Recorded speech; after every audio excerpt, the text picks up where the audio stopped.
नमस्कार दोस्तों, स्वागत है आपका आपके अपने चैनल पर। अगर आप आईटीआई इलेक्ट्रीशियन ट्रेड के छात्र हैं, तो आज का यह वीडियो आपके लिए सबसे ज़्यादा महत्वपूर्ण होने वाला है। दोस्तों, एक इलेक्ट्रीशियन की पहचान उसके औजारों यानी टूल से होती है।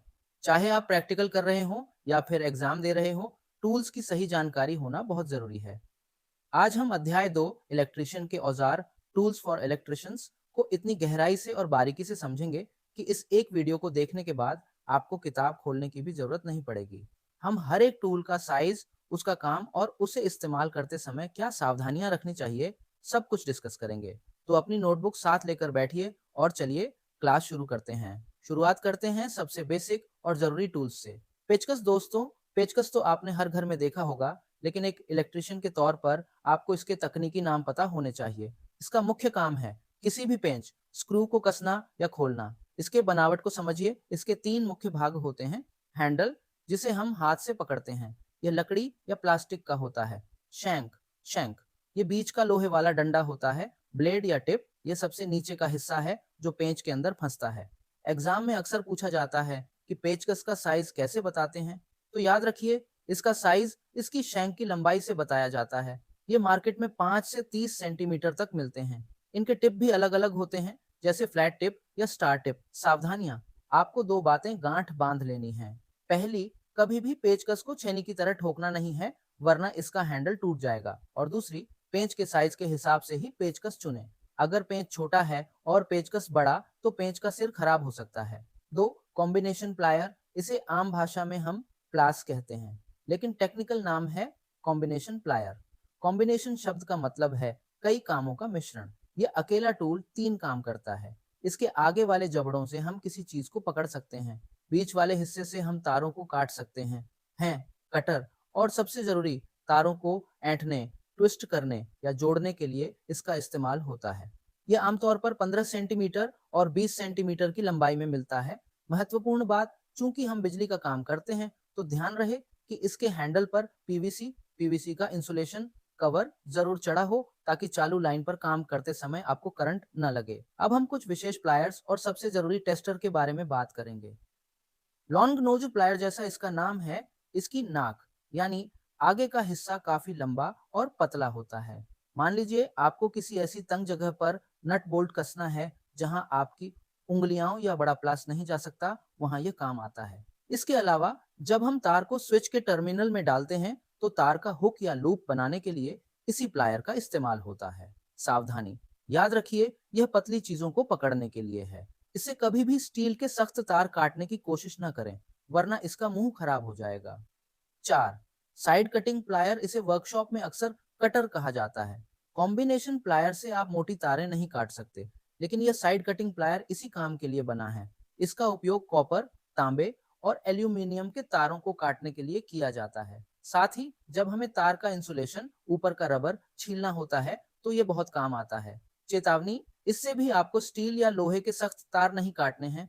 5, पोकर, इसे आप सुम्मी भी समझ सकते हैं। जब हम लकड़ी के बोर्ड पर पेंच, स्क्रू कसते हैं, तो कई बार पेंच अंदर नहीं जाता या लकड़ी फट जाती है। पोकर का काम है पेंच कसने से पहले लकड़ी में एक छोटा सा गाइड होल, रास्ता बनाना। इसका आगे का सिरा नुकीला और चौकोर होता है, जिसे दबाकर घुमाने से लकड़ी में आसानी से छेद हो जाता है।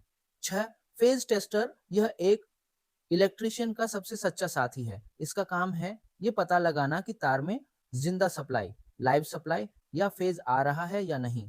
इसकी वर्किंग समझिए। इसके अंदर एक नियॉन लैंप होता है। जब हम इसकी टिप को फेज वायर पर लगाते हैं और पीछे वाली क्लिप कैप पर अपनी उंगली रखते हैं, तो हमारा शरीर अर्थिंग अर्थिंग का काम करता है और वो लैंप जल उठता है।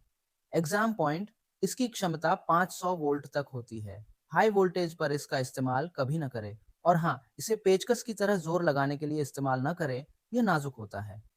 7, हथौड़ा, इलेक्ट्रिशियन के लिए सबसे बेस्ट हथौड़ा है बॉल पीन हैमर। इसके एक तरफ का चेहरा चपटा होता है कील ठोकने के लिए, और दूसरी तरफ का हिस्सा गेंद बॉल जैसा गोल होता है, जिसे पीन कहते हैं। पीन का इस्तेमाल रिवेटिंग करने या चादर को शेप देने में होता है। बिजली के काम के लिए 100 ग्राम से लेकर 400 ग्राम तक का हथौड़ा काफी होता है। सेफ्टी, इस्तेमाल करने से पहले देख लें कि हथौड़े का हैंडल ढीला ना हो, वरना सिर निकलकर किसी को चोट पहुंचा सकता है। वायरिंग करते समय हमें लकड़ी के बोर्ड और दीवारों में छेद करने की जरूरत पड़ती है। आइए उन औजारों को देखते हैं। 8. Hand saw. यह लकड़ी काटने वाली आम आरी है। जब हमें लकड़ी के बड़े तख्ते या बैटन को लंबाई में चीरना या काटना होता है तो हम हैंड सॉ का इस्तेमाल करते हैं। इसमें दांतों की संख्या 5 से 8 प्रति इंच होती है। टिप: लकड़ी काटते समय आरी को पूरा लंबा चलाना चाहिए, सिर्फ बीच बीच में नहीं घिसना चाहिए। 9. Tenth saw. हैंड सॉ और टेंथ सॉ में फ़र्क है। टेंथ सॉ छोटी होती है और इसके ब्लेड के ऊपर एक लोहे की पत्ती लगी होती है जो इसे मुड़ने नहीं देती। इलेक्ट्रीशियन इसका इस्तेमाल ज़्यादा करते हैं। क्यों? क्योंकि हमें वायरिंग करते समय लकड़ी की केसिंग, कैपिंग, बैटन या बोर्ड को बहुत सफाई से काटना होता है। ये काम टेन सौ से ही होता है, इसमें जंग न लगने दें। 10. Rawal plug tool. आजकल तो हम ड्रिल मशीन यूज़ करते हैं, लेकिन ये पुराना और बेसिक टूल है। दीवार या ईंट में पेंच कसने के लिए हमें पहले वहाँ एक गिट्टी प्लग लगानी होती है। उस गिट्टी के लिए छेद करने का काम यह टूल करता है। तरीका: इसे दीवार पर रखकर हथौड़े से ठोका जाता है और साथ साथ घुमाया जाता है। इससे दीवार में 11. Hand drill machine. यह हाथ से चलाने वाली ड्रिल मशीन है। अगर आपको सनमाइका, लकड़ी के बोर्ड या पतली लोहे की चादर में छोटा छेद करना है तो यह मशीन बेस्ट है। इसके आगे चक लगा होता है जिसमें हम ड्रिल बिट फंसाते हैं। हैंडल घुमाने पर बिट घूमता है। 12. जिमलेट। यह पोकर का बड़ा भाई है। पोकर सिर्फ निशान बनाता है, लेकिन जिमलेट लकड़ी में गहरा छेद कर सकता है। इसका आगे का सिरा पेंच जैसा होता है। इसे हाथ से दबाकर घुमाने पर यह लकड़ी का बुरादा बाहर निकालते हुए छेद कर देता है। इसका उपयोग 3 मिलीमीटर से 10 मिलीमीटर तक के छेद के लिए होता है। अब बात करते हैं लोहे को काटने और टांका सोल्डरिंग लगाने की। 13. हैक्सॉ। यह लोहे को काटने वाली आरी है। इलेक्ट्रीशियन इसका इस्तेमाल लोहे के pipe, conduit pipe, channel, angle या मोटी केबल को काटने के लिए करते हैं। इसके दो मुख्य भाग हैं, फ्रेम और ब्लेड। फ्रेम एडजस्टेबल भी हो सकता है। बहुत ज़रूरी सावधानी: जब भी आप इसमें ब्लेड लगाएं तो ध्यान रखें कि ब्लेड के दांते हैंडल से आगे की तरफ फॉरवर्ड होने चाहिए। कटिंग हमेशा आगे धक्का देते समय होती है। 14. Test lamp. महंगे मीटर से ज़्यादा भरोसा एक इलेक्ट्रीशियन अपने टेस्ट लैंप पर करता है। ये एक सिंपल जुगाड़ है: एक होल्डर, एक बल्ब और तार का टुकड़ा। इससे हम आसानी से चेक कर सकते हैं कि सप्लाई आ रही है या नहीं, या न्यूट्रल मिल रहा है या नहीं। लेकिन इसे इस्तेमाल करने से पहले हमेशा चेक करें कि बल्ब फ्यूज़ तो नहीं है और तार कहीं से कटी तो नहीं है। 15. Soldering iron. तारों के जोड़ों को मजबूत बनाने के लिए हम सोल्डरिंग करते हैं। यहाँ दो प्रकार के आयरन हैं। कॉपर बिट आयरन, ये पुराना तरीका है। इसमें तांबे का एक मोटा टुकड़ा होता है जिसे बाहर आग, ब्लो लैंप या भट्टी पर गर्म किया जाता है। ये मोटे तारों के लिए यूज होता है। इलेक्ट्रिक सोल्डरिंग आयरन, यह बिजली से चलता है। इलेक्ट्रॉनिक्स के काम या महीन तारों के लिए हम 25 से 65 वॉट का आयरन यूज करते हैं। इसका हीटिंग एलिमेंट बहुत नाजुक होता है, इसलिए इसे कभी पटकना नहीं चाहिए। काम में सफाई और सटीकता लाने के लिए नापना बहुत जरूरी है। 16.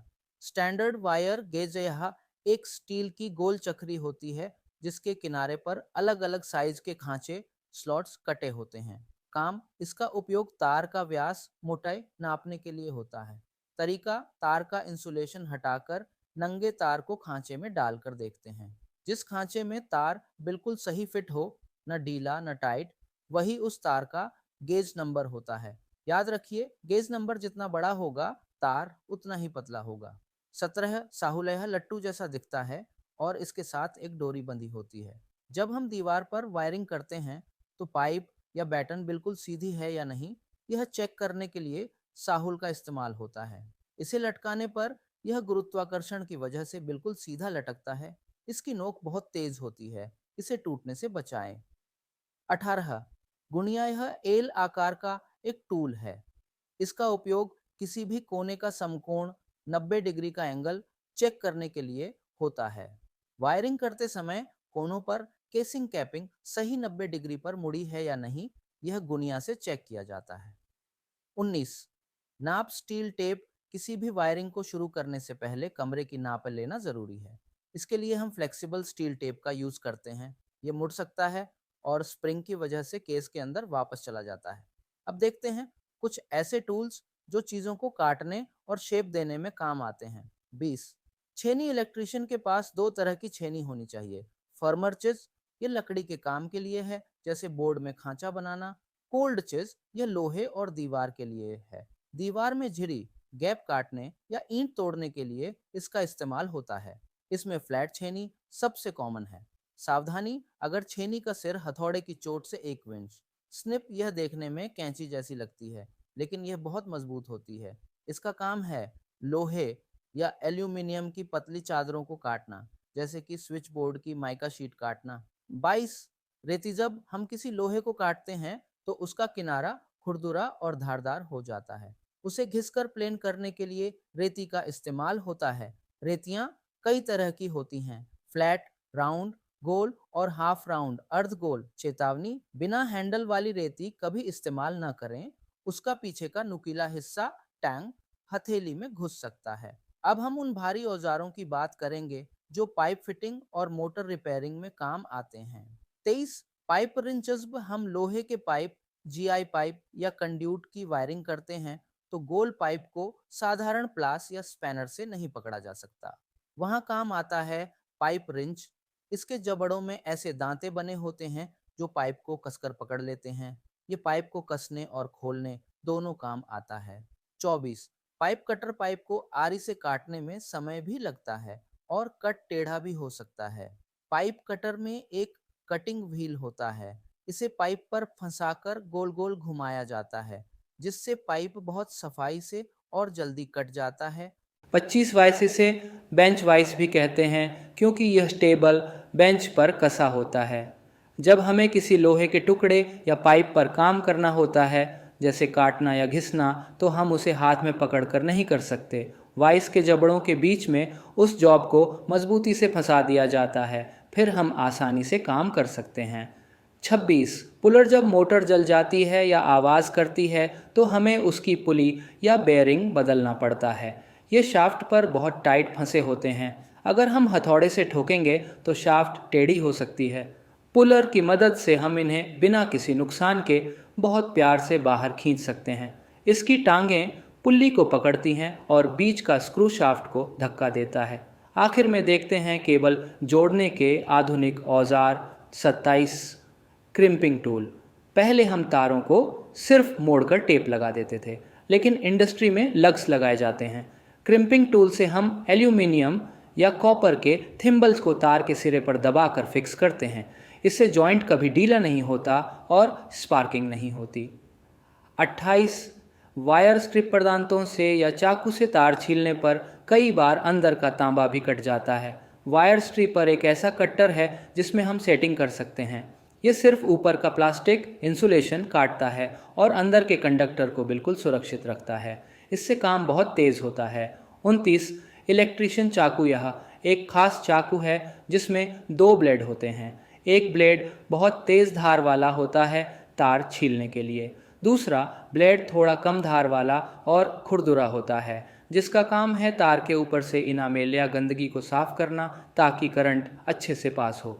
चाकू के बाद अब हम बात करेंगे एक ऐसे टूल की जो इलेक्ट्रिशियन के लिए सटीकता। दोस्तों, स्टैंडर्ड वायर गेज SW, जिसे हम तार का नंबर पता करते हैं। लेकिन अगर हमें तार का बिल्कुल सटीक व्यास डायमीटर नापना हो तो हम माइक्रोमीटर का इस्तेमाल करते हैं। काम फंक्शन, यह किसी भी तार या पतली शीट की मोटाई को बहुत बारीकी से नापता है। शुद्धता, यह 0.01 मिलीमीटर तक की शुद्धता से माप सकता है, यानी 1 मिलीमीटर के 100वें हिस्से तक। इस्तेमाल का तरीका, तार को इसके 2 जबड़ों एनविल और स्पिंडल के बीच रखा जाता है। इसे घुमाने के लिए वह हमेशा पीछे लगे रैचेट स्टॉप का इस्तेमाल करें। जब छट की आवाज़ आए तो समझो टाइट हो गया है। ज़बरदस्ती घुमाने पर रीडिंग गलत हो सकती है। कंड्यूट डाइसेटैब आते हैं वायरिंग के पाइपों पर। जब हम लोहे के कंड्यूट पाइप की वायरिंग करते हैं तो पाइप को सॉकेट या बैंड से जोड़ने के लिए उस पर चूड़ियाँ, थ्रेड्स काटनी पड़ती हैं। बनावट, इसमें एक स्टॉक हैंडल होता है और एक डाई होती है जो पाइप के साइज़ की होती है। काम पाइप को वाइस में फंसाकर ढाई को पाइप के मुंह पर रखकर घुमाया जाता है, जिससे बाहरी चूड़ियाँ एक्सटर्नल थ्रेड्स बन जाती हैं। सावधानी, ढाई को घुमाते समय थोड़ा तेल डालते रहें ताकि चूड़ियाँ साफ बने और ढाई के दांते खराब ना हों। अब आते हैं इस चैप्टर के आखिरी और सबसे भारी टूल्स पर, एडजस्टेबल स्पैनर। इसे फील्ड में सलाई रिंच भी कहते हैं। क्यों ज़रूरी है? हम हर जगह 10 से 12 स्पैनर का सेट लेकर नहीं घूम सकते। ये अकेला स्पैनर अपने जबड़े जॉ को छोटा बड़ा करके अलग अलग साइज़ के नट बोल्ट खोल सकता है। साइज़ ये 15, 20, 25 और 30 सेंटीमीटर के साइज़ में मिलता है। टिप, इसका इस्तेमाल तभी करें जब फिक्स स्पैनर मौजूद न हो, क्योंकि ज़्यादा ज़ोर लगाने पर यह स्लिप हो सकता है। तो दोस्तों, यह था हमारा अध्याय 2, इलेक्ट्रिशियन के औजार, टूल्स फॉर इलेक्ट्रिशियंस का पूरा विवरण। हमने पेचकस से लेकर पाइप कटर तक हर एक टूल को डीपली समझा। एग्ज़ाम में सवाल इन्हीं टॉपिक्स में से आएंगे, जैसे कि माइक्रोमीटर का क्या काम है या वायर स्ट्रिपर क्यों बेहतर है। अगर आपने यह पूरा वीडियो ध्यान से देखा है तो अब आपको थ्योरी रटने की ज़रूरत नहीं है। आप आंख बंद करके भी बता सकते हैं कि कौन सा टूल कहाँ इस्तेमाल होगा। अगर आपको यह डीप एक्सप्लेनेशन वाला तरीका पसंद आया हो तो कमेंट में यस लिखकर ज़रूर बताएं। वीडियो को लाइक करें और अपने क्लासमेट्स के साथ शेयर करें। चैनल को सब्सक्राइब करना न भूलें। मिलते हैं अगले चैप्टर में, तब तक सीखते रहिए, आगे बढ़ते रहिए। जय हिंद।